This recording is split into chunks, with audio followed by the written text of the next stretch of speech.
Hello, hello everyone. Welcome back to another episode of Raven Moon's Astro Forecast.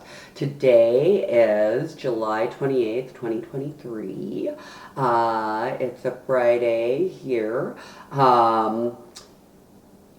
Funny thing, I forgot to date my last episode, and then I forgot to publish it. So it was kind of a serendipitous thing that I forgot to date it, and then it didn't go through. So now I have an episode that was actually recorded on the 26th, but didn't get out until the 27th, and it's okay. You wouldn't know until I just told you so. So hey, there I am.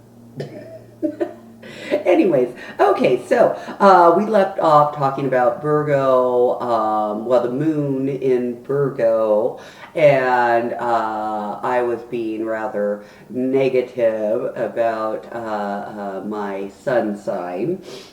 And I woke up this morning and realized that maybe I was being too hasty and being too dramatic, that Mercury is actually moving into Virgo today or later this evening, depending where you are at in this universe.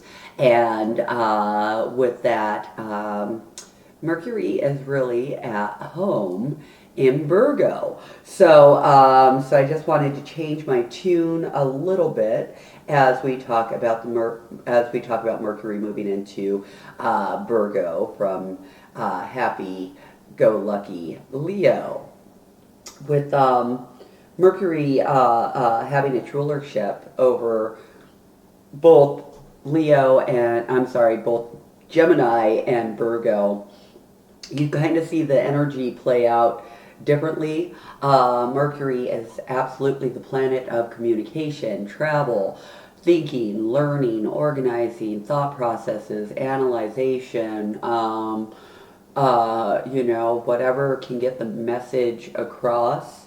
That's what Mercury is all about.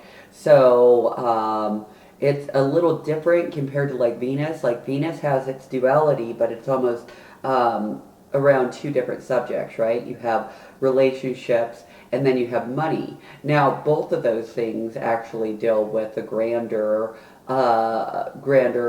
theme, which is security, right?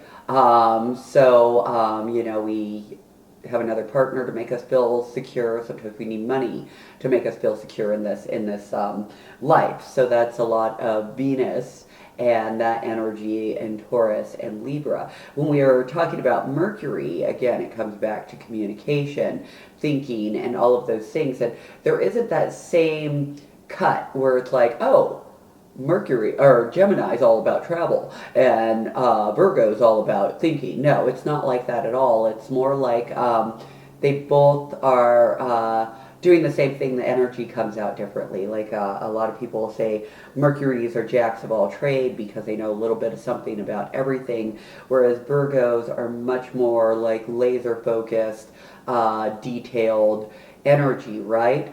But also at the same time, right? Sometimes, I've even said it that Mercury or Geminis can think about something, kind of go from A to B, whereas Virgos might go A, Z, J, K, then B, that kind of thing. But it's not so much like, oh, I'm doing this out of being convoluted. It's I want to know all of the nuances about that thing. So it's the same energy, just plays out differently. I don't know, even with travel sometimes and things like that. So it's just interesting kind of thing. With Mercury in Virgo and Gemini, because we should be of the same mind. We should be very much, but we're very different. And I do have a lot of Gemini girlfriends that I really find to be just refreshing sources of inspiration. So I really kind of feed off that difference in our thinking.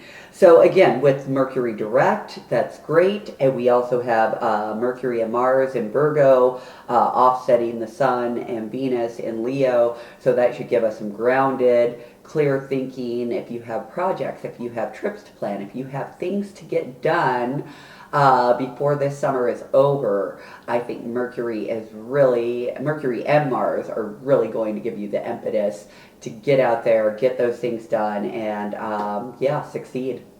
Thanks, everybody.